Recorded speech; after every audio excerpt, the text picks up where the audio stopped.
Bugün sizə məktəbdəki bir neçə saatımdan bir neçə qısa görüntülər paylaşmaq istəyirəm. Artıq zəng vuruldu və balacalar sevinə-sevinə kabinetə daxil oldular. Bu balacalar 2-ci sinifdilər. Onlar rəqəmsalı bu il ilk dəfədir keçirlər. Bir qədər onlar üçün çətindir. Səhifələrinə daxil olmaq, dərs tapşırığının yerini tapmaq, ona görə onlara kömək lazımdır və bir-bir hər bir şagirdin səhifəsini açmasına, dərsə daxil olmasına köməklik göstərirəm. Düzdür, bu bir qədər yorucudur. Ancaq onların sevincini və həyəcanını gördükdə artıq yorğunluq da yaddan çıxır. Sonra yeni dərsin izah eləməyə başlayıram.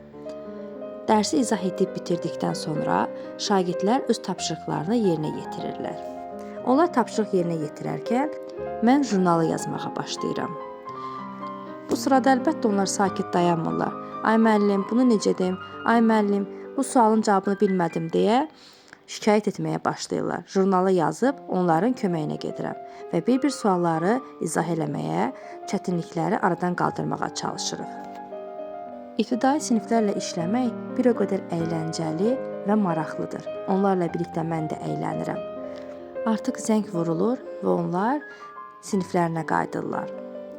Bu mənim sonuncu dərsim olduğu üçün mən isə yavaş-yavaş hazırlaşmağa başlayıram. Əvvəlcə kompüterləri bir-bir söndürürəm, sinifi səliqəyə salıb, hazırlaşıb sinifdən çıxıram.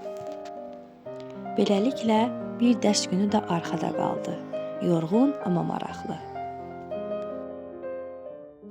Müəllimlik bəzən bizi yorur, amma heç vaxt darıxdırmır.